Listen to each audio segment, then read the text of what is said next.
From JBS Studios in Greater New York, this is the JBS News Update with Teisha Bader. I'm Teisha Bader with the JBS News Update for Wednesday, October the 22nd, 2025.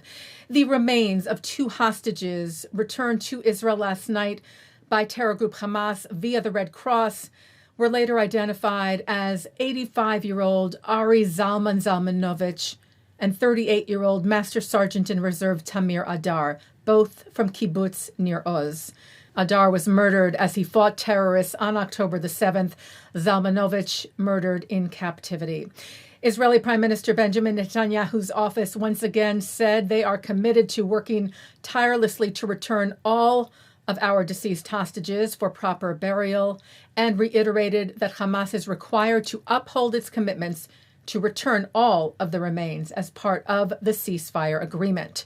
13 hostages' remains are still being held by Hamas in Gaza.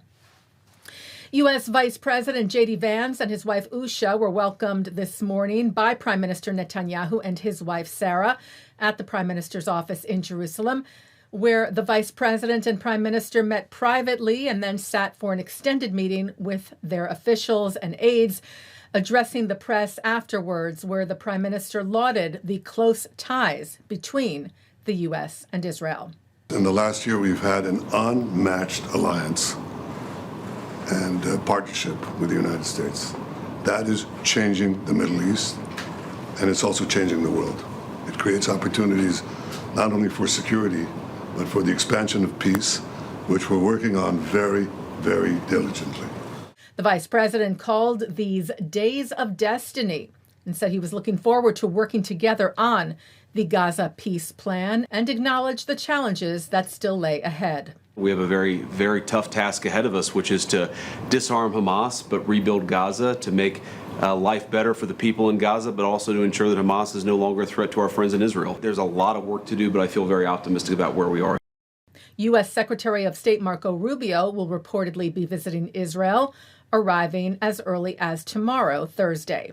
Later today, Vance met with Israel's President Isaac Herzog, expressing what Vance's arrival in Israel means. I truly believe that the fact you're here is another brick in building the future for peace.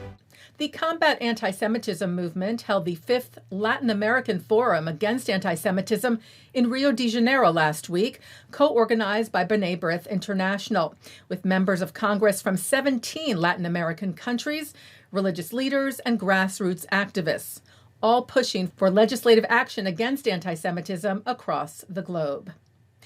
The Blue Square Alliance Against Hate, which was formerly known as the Foundation to Combat Anti-Semitism, announced a new campaign last week, When There Are No Words, reestablishing, it said, the blue square as a symbol of solidarity that calls on Americans to take a united stand against Jewish hate and all forms of hate. President of the Alliance, Adam Katz, said when there are no words for hate, the blue square speaks volumes. It serves as a rallying call for all Americans, acknowledging that we each have a role to play in defeating anti-Semitism and all forms of hate. Standing united against all forms of bigotry and violence is not just a moral duty, he said, but the cornerstone of any healthy society. Well, Air Canada has resumed its flights to and from Israel, restoring its services to and from Toronto and Tel Aviv earlier this month after it paused the route following Israel's 12-day war with Iran back in June. Flights to and from Montreal will start up in the spring. Taking a look now at our programming for tonight on JBS for Wednesday, October the 22nd. At 7 o'clock, David Harris sits down with Consul General of New York, Ambassador Ofir Akunis. At 7:30, remarks from Akunis, as well as Sigal Khalifa, the mother of Gaya Khalifa, who was murdered on October the 7th, as well as prayers from Rabbi Meir Soloveitchik and a collective Hatikvah in a New York Israel Consulate ceremony marking 2 years since the October 7th massacre. At 8, Dr. Charles Asher Small speaks with Professors Ansel Brown and Yifat Bitton on issues of race, anti-Semitism, and discrimination. At 9, Einat Wilf and Adi Schwartz are on L'chaim. At 10:30, an encore of the news, and coming up next, it's Thinking Out Loud. And that's the JBS News Update for Wednesday, October the 22nd, 2025.